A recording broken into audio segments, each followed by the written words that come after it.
الحمد لله نحمده ونستعينه ونستغفره ونؤمن به ونتوكل عليه ونعوذ بالله من شرور أنفسنا ومن سيئات أعمالنا من يهده الله فلا مضل له ومن يضلله فلا هادي له ونشهد أن لا إله إلا الله وحده لا شريك له ونشهد أن سيدنا ونبينا وشفيعنا وحبيبنا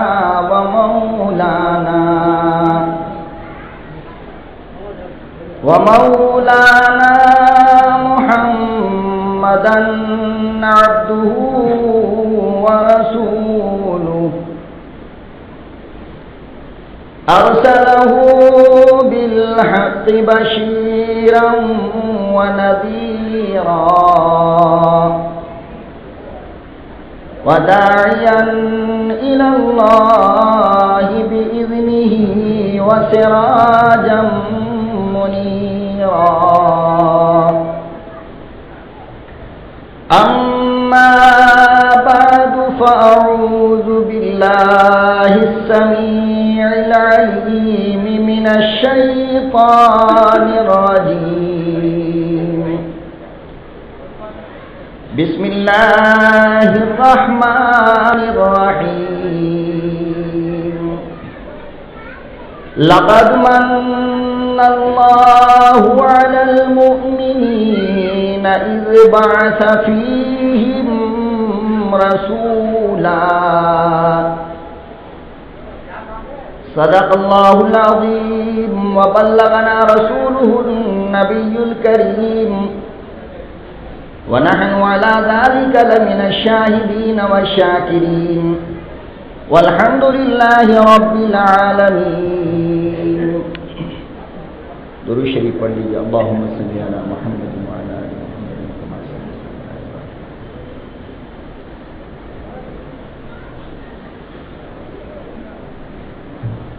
محترم بزرگوں اور دوستوں، ملک و ملت کے پیارے نوجوانوں، عزیز بچوں،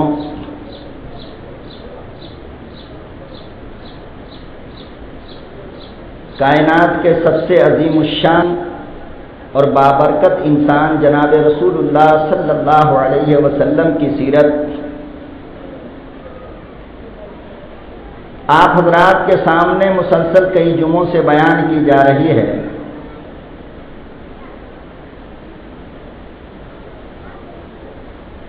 مقصود یہ ہے کہ اللہ پاک ہمیں عمل کی توفیق عطا فرمائے. سننے میں نہ آپ کا کوئی مقصد ہوتا ہے، نہ سنانے والے کا کوئی اپنا ذاتی مقصد ہوتا ہے. دونوں کا مطلب اور مقصد یہ ایک ہے کہ اللہ پاک شاید کسی بات پہ عمل کی توفیق دے دے.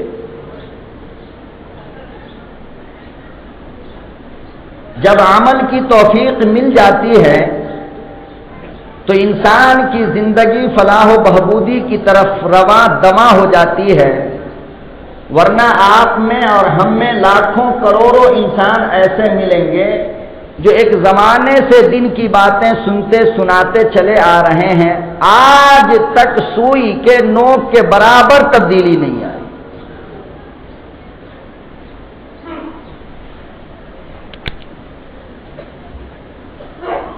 گزشتہ جمعہ میں نے عرض کیا تھا کہ حضرت عبداللہ جن کا نکاح حضرت آمنہ سے ہوئی،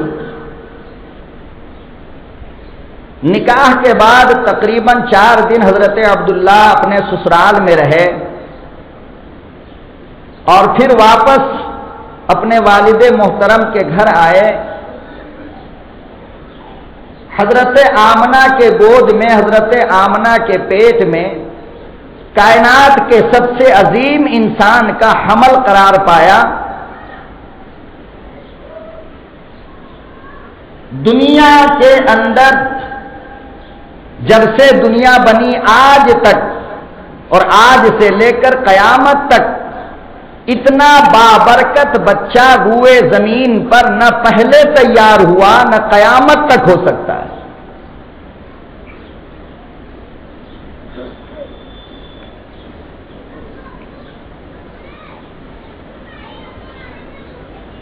حمل کا زمانہ عام طور سے عورتوں کے لیے پریشانی کا زمانہ ہوتا ہے. بے شمار مصیبتوں کا سامنا مائی کو کرنا پڑتا ہے. کبھی کھانا اچھا نہیں لگتا، کبھی الٹی ہوتی ہے، کبھی سستی ہوتی ہے، کبھی چلنا مشکل ہو جاتا، کبھی کھانا مشکل ہو جاتا.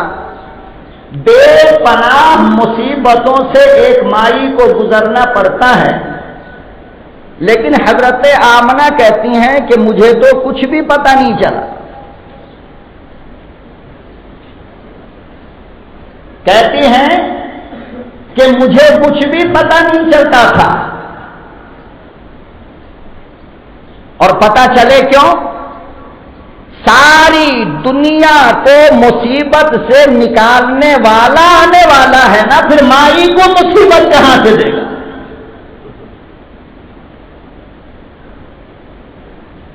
جو کافروں کو مصیبت سے نکالنے کے لیے آئے گا، جو مشرکوں کو مصیبتوں سے نکالنے کے لیے آئے گا، جو یتیموں کا والی بنے گا، بیواؤں کا سہارا بنے گا، غریبوں کے آنکھ کا تارا بنے گا، وہ بھلا بچپن میں اپنی مائی کو تکلیف دے تو کیسے؟ پھر دوسرے بچوں میں اور کائنات کے شہنشاہ میں فرق کیا رہ جاتا؟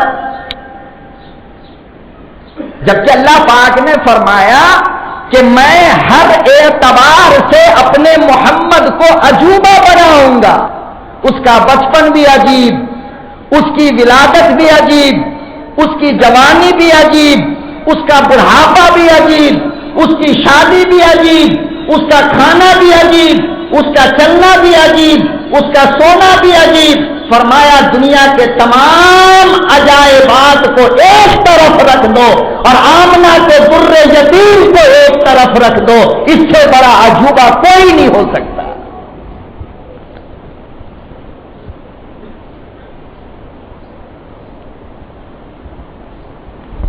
اور میں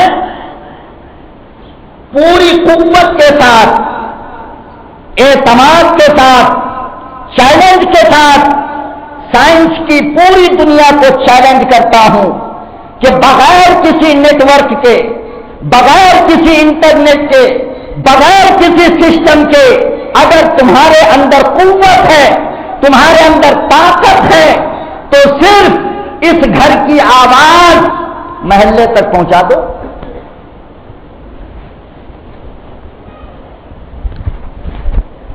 شرط یہ ہے کہ کوئی سسٹم نہ ہو، انٹرنیٹ کا سسٹم نہ ہو، کمپیوٹر کا سسٹم نہ ہو، وائر کا سسٹم نہ ہو، دوسرا کوئی سسٹم نہ ہو.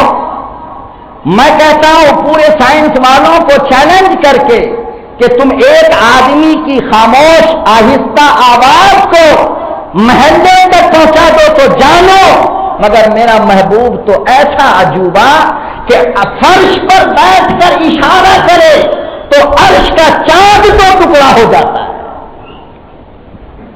کون سا انٹرنیٹ تھا، کون سا سیٹلائٹ تھا، کون سا وائر فٹ تھا، کون سی چیزیں تھی، آخر وہ کیا عجوبہ اس انگلی میں تھا کہ اشارہ فرش پہ کرے ٹکڑا عرش پر ہو جائے.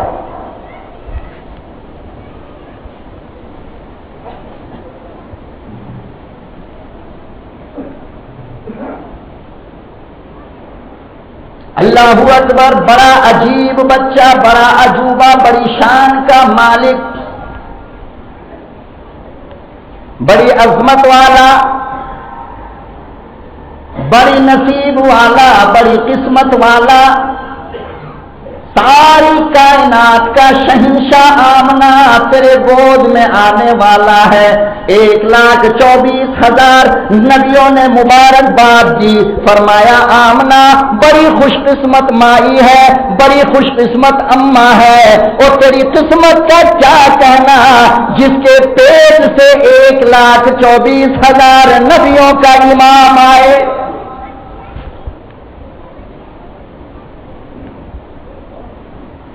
آج کوئی ماں ڈاکٹر کو جنم دے کر خوش ہوتی ہے، آج کوئی ماں انجینئر بنا کر خوش ہوتی ہے، آج کوئی ماں اپنے بیٹے کو کروڑ پتی بنا کر خوش ہوتی ہے۔ فرمایا آمنہ تو کتنی قسمت والی ہے، اللہ کے بعد ساری مخلوق کا سردار جنم دے گی۔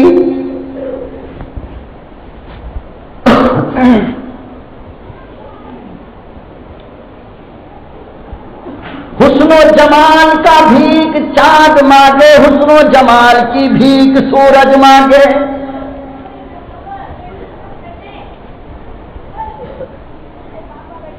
یہی وجہ ہے حضرت آمنہ کہا کرتی تھی کہ میرے پیٹ میں جب سے یہ نرالا شروع ہوا، جب سے یہ بچہ شروع ہوا، 14ویں کا چاند بھی جھک کر سلام کرتا ہے۔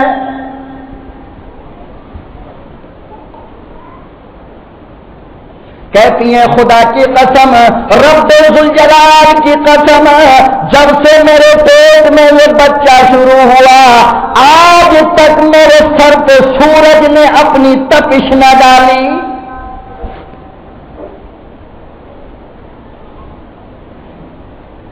روشنی آتی تھی مگر دھوپ کی شدت نے کبھی آمنہ کے سر پہ ڈیرا نہ ڈالا، کہیں کالی کملی والے کو تکلیف نہ پہنچے۔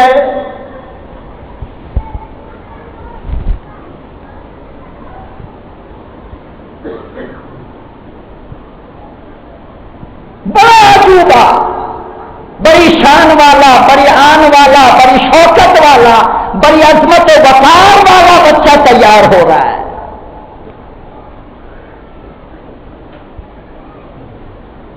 کہتی ہیں جب 9واں مہینہ مکمل ہوا تو چونکہ 2 مہینہ یا 3 ماہ کا حمل تھا جب آپ کے والد محترم انتقال کر گئے حضرت عبداللہ، اور میں گھر میں اکیلی پڑی ہوئی تھی، کوئی دوسرا نہ تھا، اور درد ذہن بچے کی ولادت کا جو درد محسوس ہوتا ہے اماں کو، وہ درد تھوڑا تھوڑا محسوس ہونے لگا تو حضرت آمنہ کہتی ہیں میں گھر میں جا کر اکیلی دروازہ بند کر کے لیٹ گئی اور کبریا کے سامنے جھولی پھیلا کر کہا الہی اس زمین پر تیرے سوا میرا کوئی نہیں، مدد کرنے والا تو۔ کہتی ہیں کہ ابھی تھوڑی دیر کا وقت گزرا تھا، میری ہلکی سی آنکھ اونگھ آنے لگی، میں نے جو آنکھ کھول کر دیکھا تو 3 عورت نہایت ہی خوبصورت اور کھجور کے درخت کتنی لمبی لمبی آ کر کے کھڑی تھی۔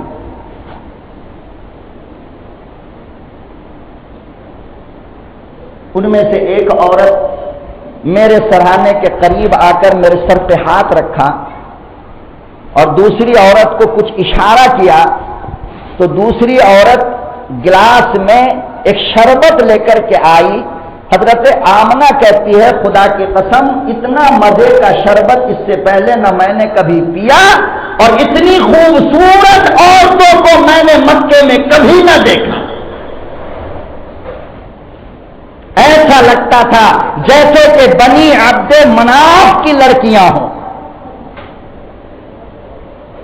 کہتی ہیں شہد سے زیادہ میٹھا، دودھ سے زیادہ سفید اور برف سے زیادہ ٹھنڈا وہ شربت لے کر کے آئیں اور اس کے بعد میری دائیں طرف آ کر بیٹھ گئیں اور میرے سر کو پکڑ کر اٹھایا، کہا آمنہ پی لو۔ آدھا میں نے پی لیا اور اس میں سے تھوڑا سا پانی لے کر میرے پیٹ پر ایک عورت نے یوں ہاتھ کو پھسلا کر کہا کہ نکل، اللہ کا نام لے کر نکل جا۔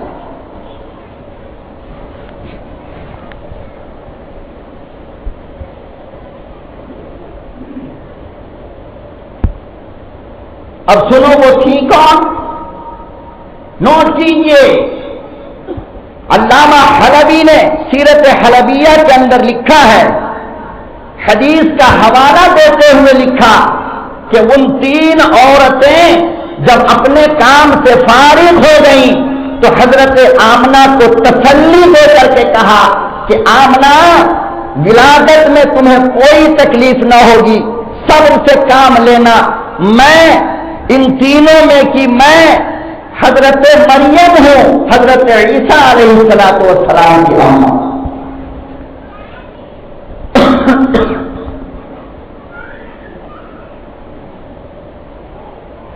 دوسری کہنے لگی آمنہ بڑی تعجب کی بات بتلاتی ہوں، کسی سے نہ کہنا، یہ عیسیٰ کی اماں مریم ہے، میں فرعون کی بیوی آسیہ۔ بائیں طرف جو پلٹ کر دیکھا فوراً وہ جوان بچی کہنے لگی میں سیدنا موسیٰ علیہ السلام کی بہن کلثوم ہوں۔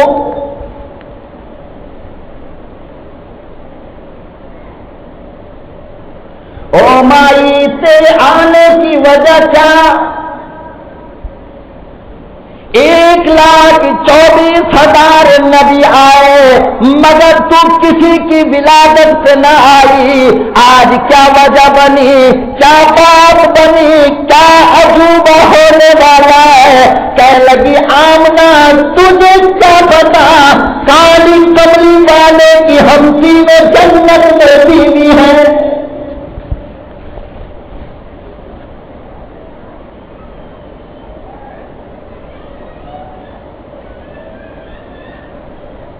کہنے لگی آمنہ بڑا خوش نصیب آنے والا ہے، سارے نبیوں کا سردار آنے والا ہے۔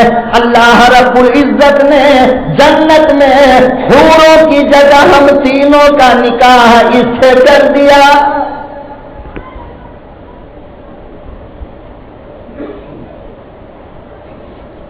اور یہ بات حضرت خدیجہ الکبریٰ رضی اللہ تعالی عنہا سے خود آپ صلی اللہ علیہ وسلم نے فرمایا تھا کہ خدیجہ جانتی ہو تمہارے علاوہ میرا نکاح کن لوگوں سے ہوا؟ فرمایا کہ مریم سے، حضرت آسیہ سے اور موسیٰ علیہ السلام کی بہن کلثوم سے میرا نکاح جنت میں اللہ پاک نے فرما دیا ہے۔ حضرت خدیجہ نے فرمایا کہ مبارک ہو، نبی کی بیوی تھی نا، ہماری بیوی ہوتی تو سب سے پہلے اپنے کپڑے اٹھاتی، اپنے باپ کے گھر جاتی اور 14 کیس درج کراتی تھانے میں، شوہر میرا کیسے نکاح کر لیا تھی؟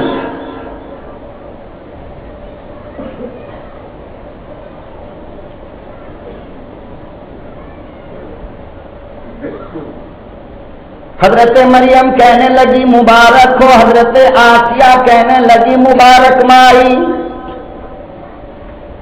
حضرت کلثوم کہنے لگی مائی مبارک ہو، بڑا قسمت والا آئے گا، بڑا نصیب والا آئے گا جس کی آمد سے مشرق بدل جائے، جس کی آمد سے مغرب بدل جائے، جس کی آمد پر شمال بدلے گا، جنوب بدلے گا، سورج کی روشنی بدلے گی، چاند کی روشنی بدلے گی۔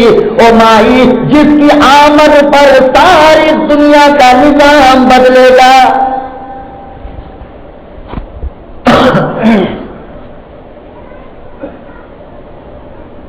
اب سوال یہ پیدا ہوتا ہے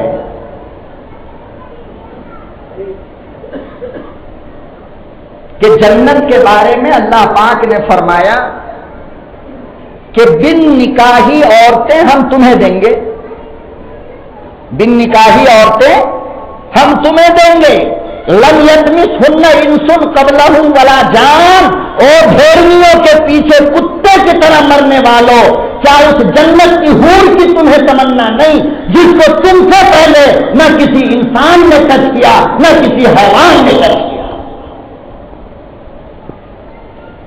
گوری چمڑیوں کے پیچھے مرتے ہو،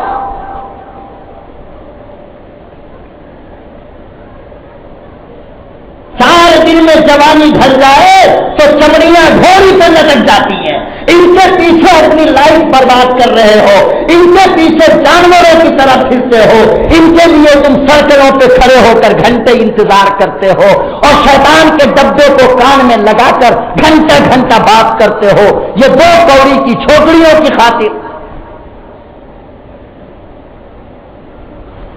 اتنے ذلیل ہو گئے مسلمان۔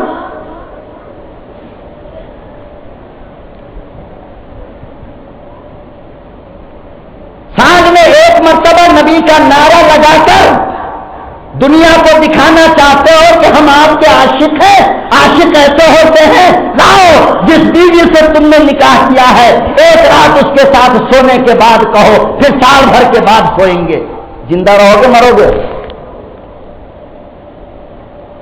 بولو، مار کھائیں گے نہیں؟ جی، بیوی سے محبت کا دم بھرنے والوں، ساری زندگی اس کے ساتھ گزارنا لازم، جناب رسول اللہ کے عاشق کہلانے والوں، سال میں ایک مرتبہ نعرہ لگائے تو جنت کے ٹھیکیدار ہو گئے، اور ساری زندگی نبی کی غلامی ہمارا باپ کرے آ کر۔ اچھا دھوکہ دے رہے ہو اسلام کو، اللہ میاں کو۔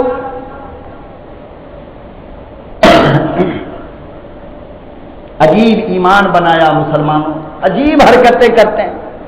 اللہ پاک کہتے ہیں میرے بندے، ارے اس لڑکی کے لیے اپنی زندگی وقف کر دے، اس حور کی تمنا دل میں لیے سو جا، اس حور کو پانے کے لیے اللہ والا کام کیا کر۔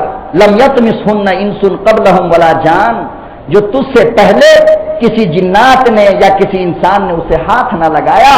حور مقصورات فی الخیام، فرمایا جس طرح ہیرے جواہرات کو ڈبے میں پیک کیا جاتا ہے، میں نے تیری حور کو اس طرح پیک کر کے رکھا ہے کہ میرا بندہ اس ڈبے کو اوپن کرے گا اور اپنی بیوی سے حور سے ملے گا، اس کی تمنا نہیں۔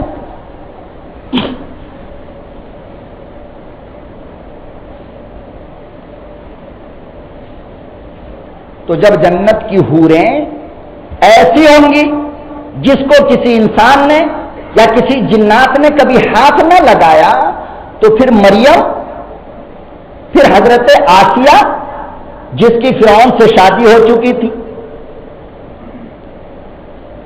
فرمایا کہ سنو، اصل میں فرعون کا جو نکاح حضرت آسیہ سے ہوا، اس کی بنیادی وجہ یہ تھی کہ حضرت آسیہ جتنی خوبصورت تھی اتنی ہی خوبصیرت تھی۔ خوبصیرت کا مطلب سمجھتے ہو؟ دوپٹہ سر سے اتار کر گلیوں میں چکر لگانے والی لڑکیاں، باپ ماں مولوی کو 1-1 لاکھ کی ایک گالی دینے والی عورتیں، پورے شہر کے تمام سنیما ہالوں کا چکر لگانے والی عورتیں، خوبصیرت اسے کہتے ہیں۔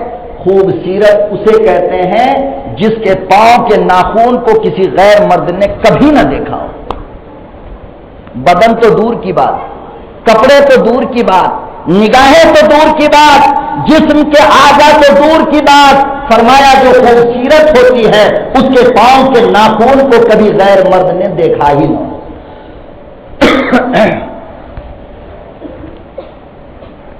جس کی نماز کبھی قضا نہ ہوتی ہو، جو کبھی قرآن کریم کی تلاوت نہ چھوڑتی ہو، جو شوہر کی وفادار ہو، جو غیر مردوں سے دور رہا کرتی ہو، فرمایا کہ آسیہ خوبصورت تو تھی ہی، ساتھ میں خوبصیرت بھی تھی، دل کی پاک بھی تھی، پاک دامن بھی تھی۔ فرعون کو اس بات کا پتہ چل گیا تھا کہ پورے مصر میں سب سے خوبصورت لڑکی فلانے کے گھر ہے، اس نے نکاح کا پیغام بھیجا، حضرت آسیہ نے انکار کر دیا کہ میں غریب باپ کی بیٹی کسی بادشاہ سے، خاص کر اس فرعون سے جو خود کو خدا کہتا ہو، میں نکاح نہیں کر سکتی۔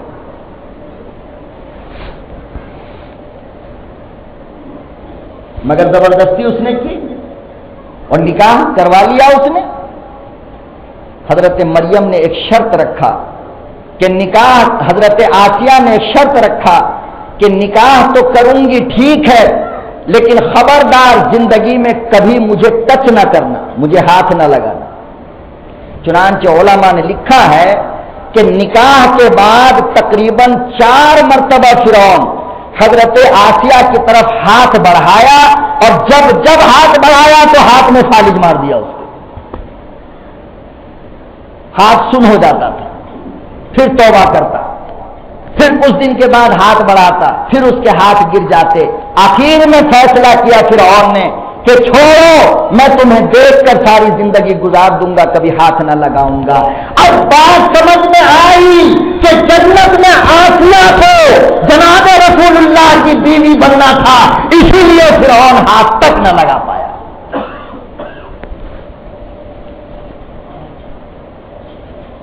رہا معاملہ حضرت مریم کا، تو ساری دنیا جانتی ہے کہ حضرت مریم کو کسی مرد نے ہاتھ نہیں لگایا، بلکہ حضرت عیسیٰ تو اللہ کی روح ہے، اللہ کی پھونک سے حضرت عیسیٰ کی ولادت ہوئی۔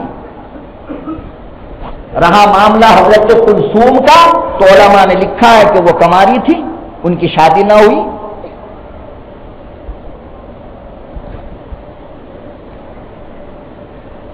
اللہ اکبر، مقدس خواتین کی آمد ہوئی۔ آج میری تیری ولادت پر کوئی گاؤں کا آدمی آئے گا، کوئی محلے کی آدمی آئے گی، کوئی ڈاکٹر آئے گا، کوئی نرس آئے گی، اور قربان جاؤں کالی کملی والے، تیری ولادت سے پہلے نبیوں کے خاندان آئے۔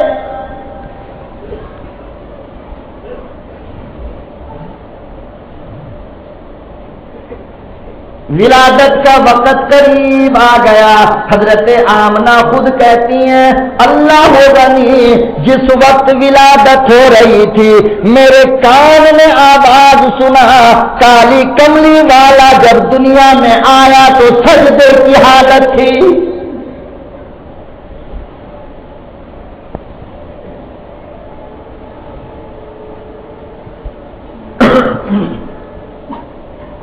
سجدے کی حالت میں امام الانبیاء، محبوب کبریا، حضرت محمد مصطفیٰ صلی اللہ تعالی علیہ وسلم آئے۔ ابتدا تبلیغ سے کر دیا کہ وہ دنیا کے لوگوں، خبردار، بغیر سجدے کے تمہاری بگڑی نہ بنے گی۔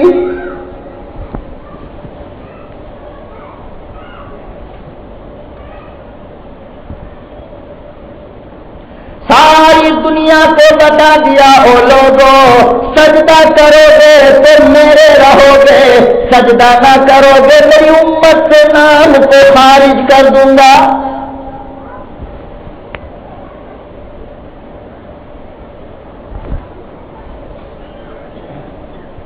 حضرت آمنہ کہتی ہیں، حالت سجدے کی ہے، میں نے جو کان لگائی آواز آ رہی تھی، اللہ اکبر کبیرا،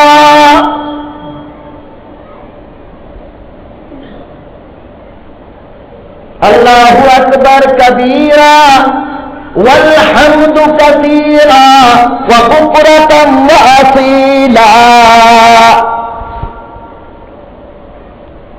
مالک کی کبریائی بیان کرتا ہوا نبی آیا، نبی کی حمد و ثنا بیان کرتا ہوا کائنات کا چاند آیا، نبی کی اللہ کی تعریف کرتا ہوا آمنہ کا در یتیم آیا۔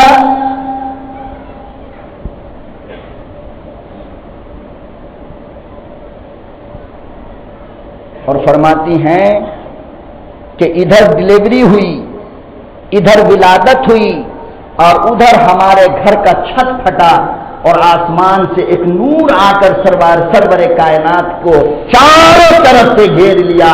کہتی ہیں حضرت آمنہ کہ رب ذوالجلال کی قسم میرا گھر روشن دار بن گیا اور مستقل وہ نور آتا رہا جاتا رہا آتا رہا جاتا رہا. فرمایا یہ فرشتوں کی مقدس جماعت تھی جو مبارکباد دینے اور کالی کملی والے کی زیارت کرنے آ رہے. تو کیا سیرت کا جلسہ کراؤ گے اور کیا سیرت سنو گے؟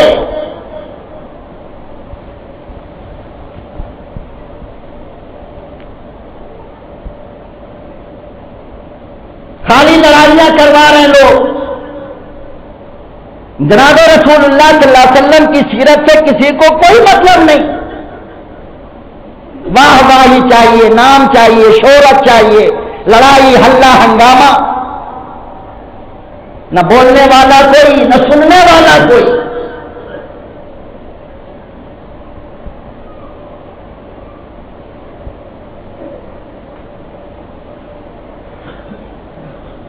حضرت آمنہ کہتی ہیں اللہ اکبر، ہر چیز عجوبہ بنتا گیا. سجدے کی حالت ہے، انگلی شہادت کی آسمان کی طرف اٹھی ہے. تھوڑی سی نظر نیچے کی، اللہ اکبر، پریشان ہو گئی. کہتی ہیں ساری دنیا کے بچوں سے الگ میرا لاڈلا ختنہ کیا ہوا پیدا ہوا.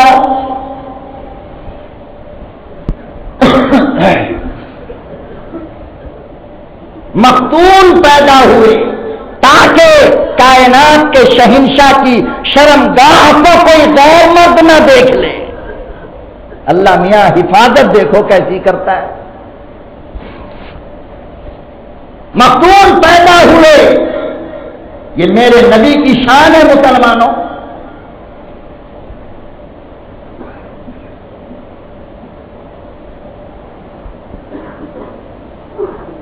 فرماتی ہیں حضرت آمنہ کہ جیسے ہی ولادت ہوئی، اللہ اکبر، حضرت عبد المطلب خانہ کعبہ میں بیٹھے ہوئے عبادت کر رہے تھے. حضرت عبد المطلب کو بلانے کے لیے حضرت آمنہ نے ایک بچے کو بھیجا، ایک آدمی کو، کہ جاؤ سب سے پہلے ان کے دادا کو بلا کر لاؤ، والد تو ہے ہی نہیں. حضرت آمنہ کا دل رونے لگا، دل بھر گیا. چاند کا ٹکڑا. آمنہ کہتی ہیں رب ذوالجلال کی قسم میں نے دنیا کے بچوں کو دیکھی مگر اتنا خوبصورت بچہ میری آنکھ میں کبھی نہ دیکھا. دل بھر گیا، آنکھوں میں آنسو آ گئے. حضرت عبداللہ کی یاد آ گئی، شوہر کی یاد آ گئی. کہنے لگی اللہ اکبر، اگر آج عبداللہ ہوتے لاڈلے کو دیکھ کر کتنا خوش ہوتے.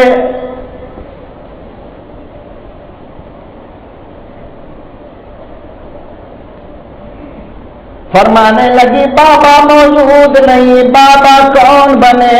فرمایا کہ بابا نہیں ہے. اگر آج عبداللہ تو نے اپنی آنکھ سے اپنے لاڈلے کو دیکھا ہوتا تو جگر تھام نہ پاتا.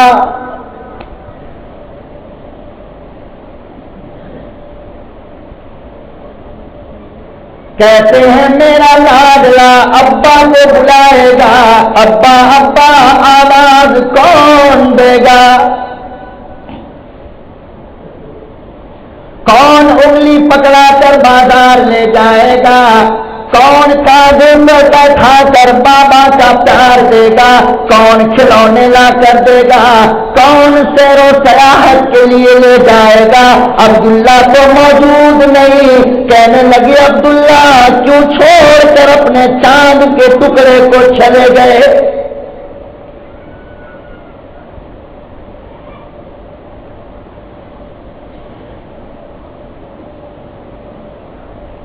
آواز آئی آمنہ، آواز آئی آمنہ تو فکر نہ کر، یہ لاڈلا میرا ہے، یہ چاند کا ٹکڑا میرا ہے، یہ حسن و جمال کا پیکر میرا ہے۔ او آمنہ تجھے کیا پتا ساری دنیا کے بچے پلاسٹک کے کھلونوں سے کھیلیں گے، بادشاہ کا بیٹا کیوں نہ ہو، وزیر کا بیٹا کیوں نہ ہو، کروڑ پتی کا بیٹا کیوں نہ ہو، سارے بچے دنیا کے کھلونوں سے کھیلیں گے۔ میرا محبوب جب کھیلنا چاہے گا میں آسمان کے چاند کو کھلونا بنا دوں گا۔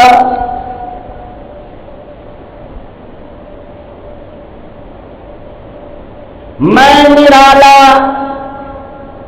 میرا نبی نرالا ہوگا، ساری دنیا کے بچے دنیا کی چیز سے کھیلتے ہیں، میرا نبی بھی ان چیزوں سے کھیلے تو فرق کیا ہوگا؟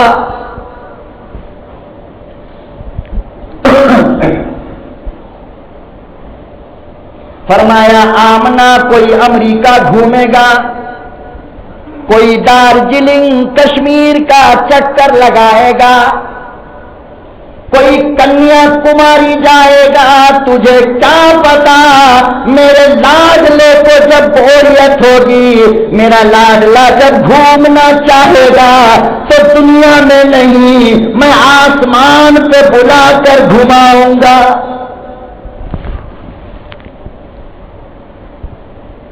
فرمایا کوئی بس سے جائے گا، کوئی گاڑی سے جائے گا، کوئی ٹرین میں چلے گا، کوئی ہوائی جہاز میں جائے گا۔ فرمایا آمنہ تجھے کیا پتا میرے کملی والوں کی سواری ایسی ہوگی کہ اس سے تیز سواری دنیا میں پھر کوئی نہ بنے۔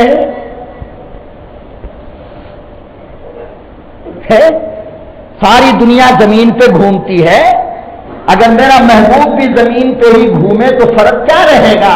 فرمایا کہ میرے محبوب کو جب گھومنے کا دل ہوگا تو ہم جبرائیل کو بھیج کر کہیں گے بلاؤ، اور اسے شب معراج کہہ دیں گے۔ زمین پہ نہیں، ساتوں آسمان پر گھمائیں گے اسے، اور ساتوں آسمان پہ نہیں، فرمایا آمنہ سن، اسے وہاں بلاؤں گا کہ اس سے پہلے نہ کسی کو بلایا اور نہ اس کے بعد قیامت تک کسی کو بلاؤں گا۔ فرمایا سدرہ سے آگے بلائیں گے، جہاں پر جانے سے جبرائیل بھی کہہ دے کہ او امام الانبیاء اگر اس کے آگے گیا تو میرے پر کٹ جائیں گے، میں جلا کر راکھ کر دیا جاؤں گا۔ وہ مقام صرف اور صرف آپ کے لیے ہے، کسی اور کے لیے نہیں۔ تو فکر کیوں کرتی ہے؟ تو غم میں کیوں ڈوب گئی؟ فرمایا کہ آمنہ کسی کو لوری ماں دے گی، کسی کو لوری اس کی چچی دے گی، کسی کو لوری اس کا باپ دے گا، کسی کو تکیا اس کا بابا لگائے گا۔ اور آمنہ تجھے کیا پتا میرے محبوب کو لوریاں جبریل امین دیں گے۔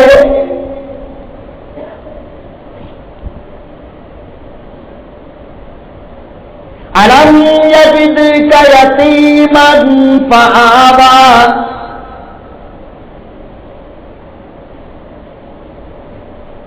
فرمایا کالی کملی والے میں نے تمہیں دنیا میں یتیم بنا کر اس لیے بھیجا تاکہ پھر کوئی یہ نہ کہہ دے کہ محمد پر بابا کا احسان ہے۔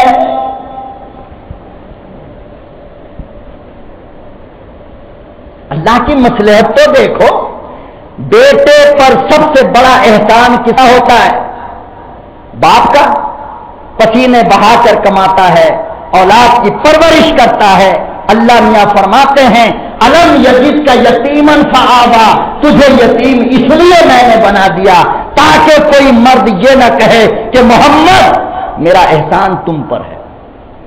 میرا محمد کسی کا احسان نہیں لے گا، وہ براہ راست اپنے اللہ کا احسان لے گا، کسی انسان کا نہیں۔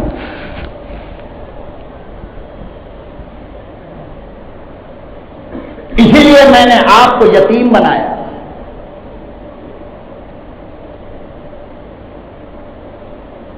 فرماتی ہیں کہ میں نے ایک آدمی کو بھیجا کہ جاؤ ان کے دادا کو بلا کر کے لاؤ، ابھی وہ راستے میں ہی تھے، حضرت عبد المطلب کی نظر پڑ گئی. حضرت عبد المطلب دوڑ کر آئے اور فرمایا کہ ہاں یہ کہنے آ رہے ہو کہ تمہارے گھر بچہ پیدا ہوا ہے. آپ کو کیسے پتا چل گیا؟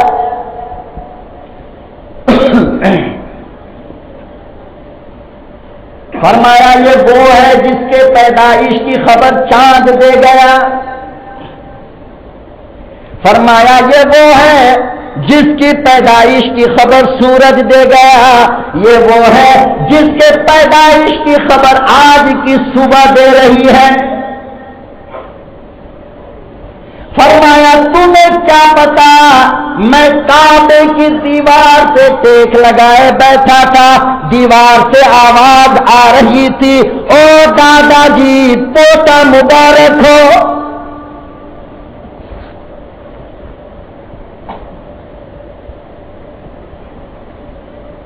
کہنے لگا وہ دیکھو سامنے تمام کے تمام بت سجدے کی حالت میں زمین پر گرے ہیں. جس وقت یہ بت گرا میں سمجھ گیا کہ کائنات کا شہنشاہ آمنہ کے گود میں آ گیا.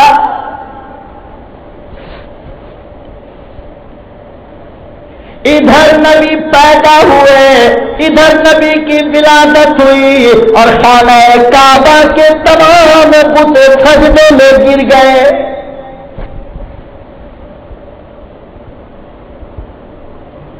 عبد المطلب کہتے ہیں مجھے اسی وقت یقین ہو گیا کہ میرے گھر میں بڑی شان کا بچہ کوئی آیا ہے.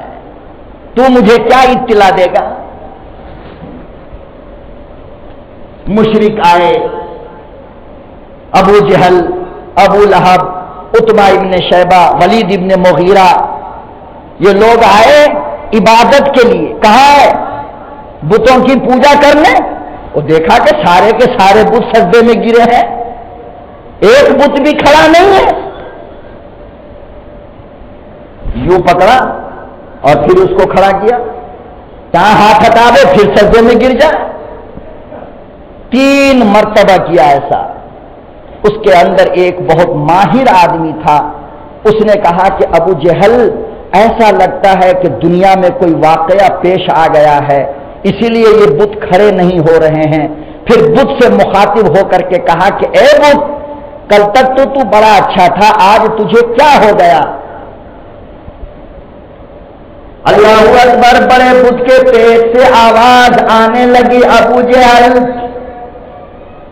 ابو لہب, ولید ابن مغیرہ, مجھے کھڑا نہ کر, مجھے توڑنے والا دنیا میں آ گیا.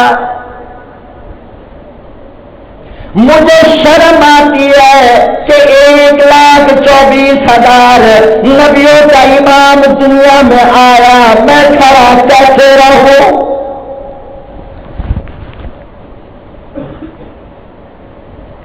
مجھے کھڑا نہ کر, مجھے سہارا نہ دے, میری ہمت نہیں ہوتی ہے. مجھے شرم آتی ہے کہ اس کی ولادت ہو جائے اور میں کھڑا کیسے رہوں.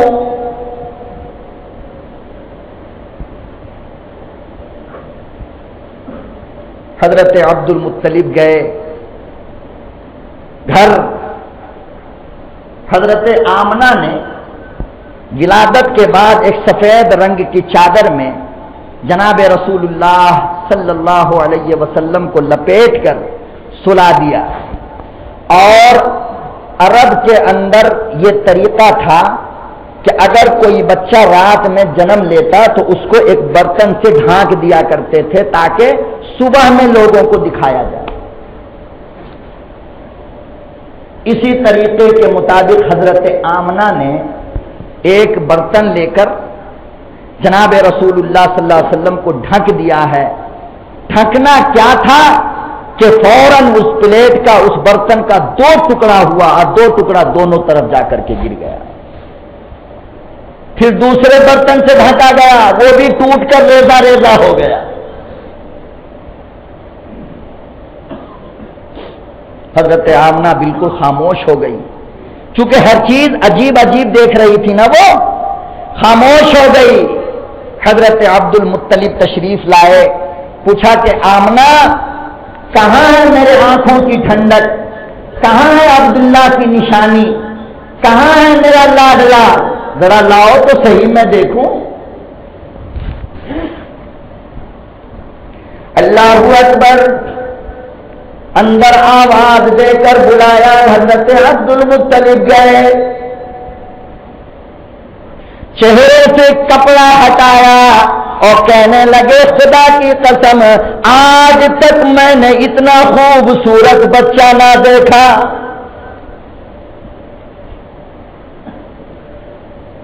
حضرت آمنہ کہتی ہیں خدا کی قسم میں نے بھی اتنا حسین بچہ آج سے پہلے کبھی نہ دیکھا۔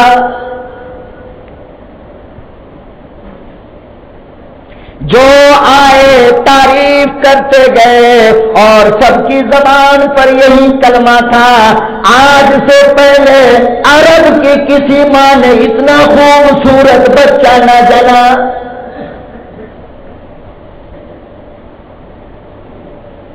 آمنہ کہے خوبصورت، عبد المطلب کہے بے پناہ خوبصورت۔ اللہ پاک نے فرمایا او جبرائیل،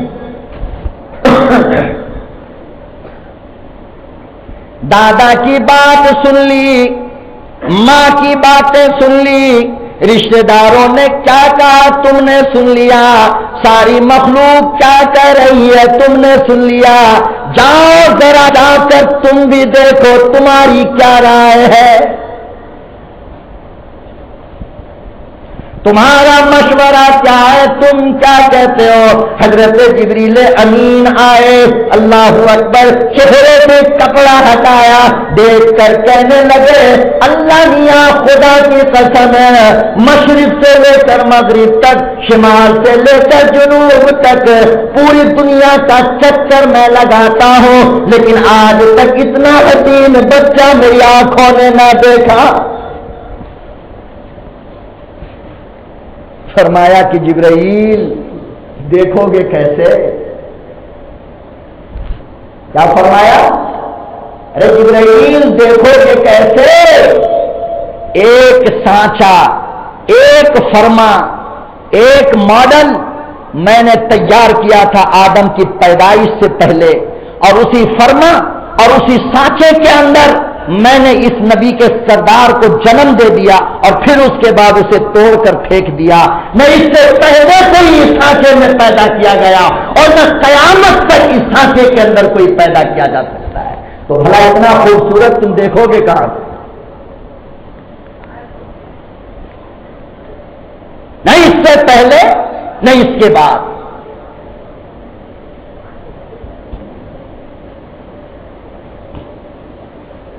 جبرائیل بھی پریشان ہے، حضرت عبد المطلب نے گود میں اٹھایا، خانہ کعبہ میں لے گئے، اپنے معصوم پوتے کو سینے سے لگایا، نبی کے سردار کو گود میں اٹھا کر بار بار اسے چومتے ہیں اور خانہ کعبہ کا طواف کرتے ہیں۔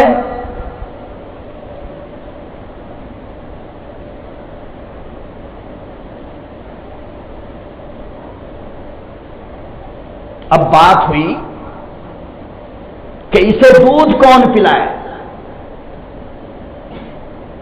کون ہے جو اس مائی کو، اس بچے کو دودھ پلائے؟ اس زمانے میں عرب کے دیہاتوں سے عورتیں شہر میں جایا کرتی تھیں، بچوں کو لا کر اپنے گھر میں دودھ پلاتی، اور اس کے ماں باپ اسے ماہانہ اجرت دیا کرتے تھے دودھ پلانے کا۔ کس چیز کا؟ دودھ پلانے کا۔ چنانچہ بنی سعد کی چند عورتیں بچہ لینے کے ارادے سے مکہ المکرمہ کی طرف روانہ ہوئی اور پورے مکے کا چکر لگاتی رہی۔ جتنی عورتوں کو پتہ چلتا کہ عبد المطلب کے گھر میں ایک بچہ پیدا ہوا ہے، وہ عورتیں جاتی دروازے تک اور پوچھتی کہ مائی اس بچے کا باپ کون ہے؟ حضرت آمنہ کا کلیجہ پھٹ جاتا اور فرماتی کہ اس کا باپ تو نہیں ہے، وہ عورتیں واپس چلی جاتی کہ جب باپ نہیں ہے تو پیسہ کون دے گا دودھ پلانے کا.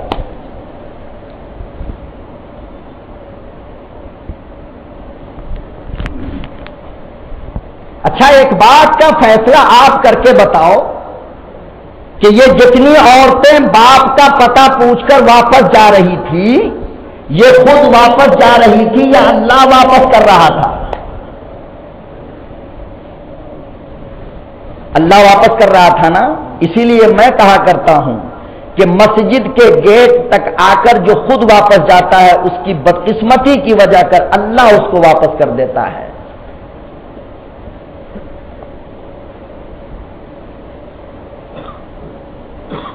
نیک کام کرتے کرتے جو رک جائے سمجھو وہ خود نہیں رکا، اللہ نے روک دیا. تیری قسمت میں یہ نیکی نہیں ہے.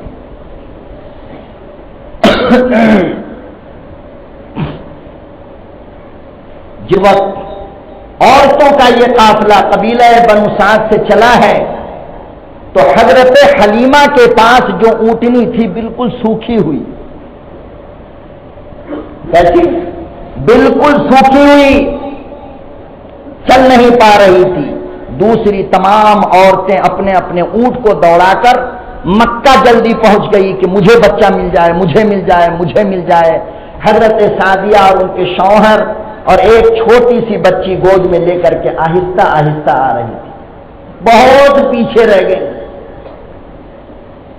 یہاں تک کہ حضرت سعدیہ جب مکے میں پہنچی ہیں لوگوں کے گھر جاتی بچہ لینے کے لیے تو معلوم ہوتا کہ حضرت سعدیہ کے سینے میں، حضرت حلیمہ کے سینے میں تو دودھ ہے ہی نہیں.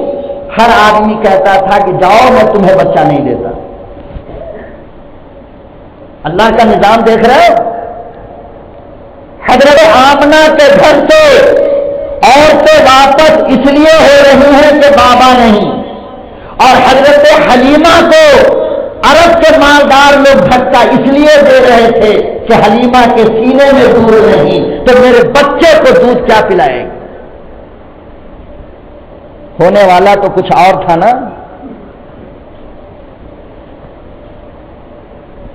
اللہ اکبر. شام ہو گئی، ساری عورتوں کو بچے مل گئے، ساری عورتیں بچہ لے کر روانہ ہو گئی. حضرت حلیمہ رونے لگی. شام کا وقت ہے، شوہر کے قریب آئی اور کہنے لگی میرے شوہر چلو میں اسی غریب بچے کو اٹھا لیتی ہوں.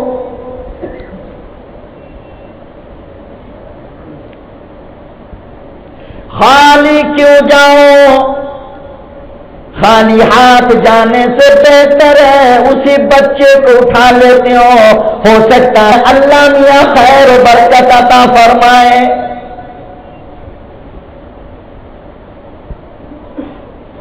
شوہر نے کہا جاؤ دیکھو کیا معاملہ ہے. حضرت حلیمہ روانہ ہوئی، حضرت آمنہ کے دروازے پر جا کر دستک دیا، فرمایا آمنہ ذرا بچہ دکھاؤ. حضرت آمنہ کہنے لگی چلی جا میرے زخموں پہ نمک نہ چھڑک. صبح سے شام ہو گئی، ہر کوئی آتی گئی اور مجھے بیوہ ہونے کا تانا دے کر چلی گئی. میرے لاڈلے کو یتیم کہہ کر چھوڑ کر چلی گئی.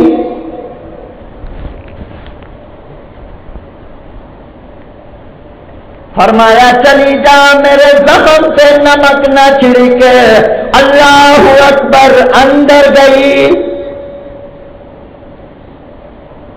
حضرت حلیمہ کہتی ہیں چادر سے منہ ڈھکا تھا مگر اتنا روشندار چہرہ نبی کا دیکھا کہ اوپر سے روشنی پھٹ رہی تھی.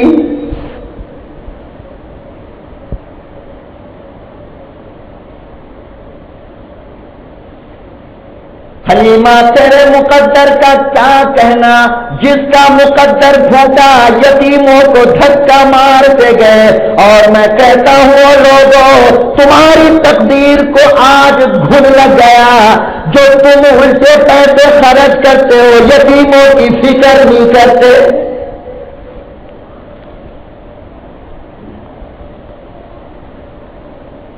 جو پیسے آپ حضرات نے، برا نہ مانو، میں لڑنے لڑانے کا مزاج نہیں رکھتا، میں ایک درد ہے دل کے اندر جو آپ کو بتانا چاہتا ہوں، جو پیسے آپ حضرات نے مساجد کو سجانے میں لگا دیا 12 ربیع الاول میں، چراغ لگانے میں، بتی لگانے میں، انہی پیسوں کی حفاظت کرتے، خدا کی قسم اس سے زیادہ ضرورت مند تمہارے محلے کی بیوہ عورت تھی، یتیم بچے تھے۔ یہ لائٹنگ کر کے آپ کو کیا ملا؟ ان میں پیسے خرچ کر کے کیا پائے آپ؟ پوری زندگی میں کبھی بھی سیدنا ابوبکر صدیق رضی اللہ تعالی عنہ نے آپ صلی اللہ علیہ وسلم کی وفات کے بعد 18 مہینہ تک خلافت کا باغ ڈور سنبھالا، لیکن 2 مرتبہ ربیع الاول آیا، کبھی مسجد کو چراغ نہ جلوایا اور کبھی مسجد کو لائٹنگ نہ کروائی۔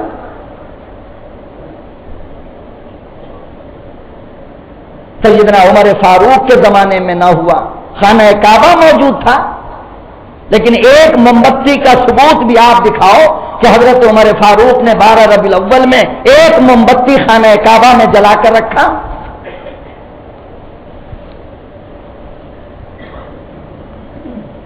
سیدنا عثمان غنی کا دور دیکھیے، آپ کی باتیں نہ کرو ورنہ دماغ کے اندر جھگڑے آ جاتے ہیں، اختلاف ہو جاتا ہے۔ ان لوگوں کا دور دیکھو کہ جن کے زمانے میں کئی مرتبہ 12 ربیع الاول آیا، لیکن انہوں نے کیا کیا؟ محبت ہم کو زیادہ ہے یا محبت صدیق کو زیادہ تھی؟ محبت عمر فاروق کو زیادہ تھی یا ہمیں زیادہ ہے؟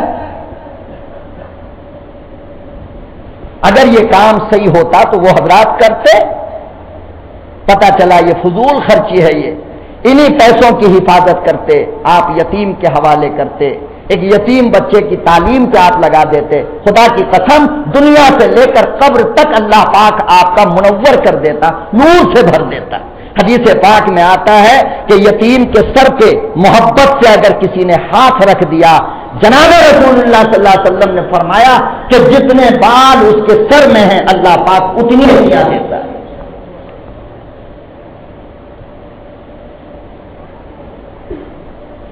کوئی غلط چیز لے کر مسجد سے نہ نکلو آپ، اللہ کے واسطے جو کچھ کہہ رہا ہوں ٹھنڈے دل سے سوچیے، کس کے فائدے کے لیے؟ قوم کے فائدے کے لیے یا مولوی کا جیب بھر رہا ہے؟ ہم یہ نہیں کہتے کہ چراغاں نہ کرو، بتی نہ جلاؤ، وہی پیسہ میرے جیب میں ڈال دو۔ میں تو یہ عرض کر رہا ہوں آپ حضرات سے کہ ان پیسوں کی حفاظت کیجیے، صحیح مصرف میں لگائیے، یتیموں کو، غریبوں کو، بیواؤں کو، مسکینوں کو۔ آج لوگ پیاسے مر رہے ہیں، لوگ بھوکے مر رہے ہیں، ان کی تلاش کیجیے آپ حضرات۔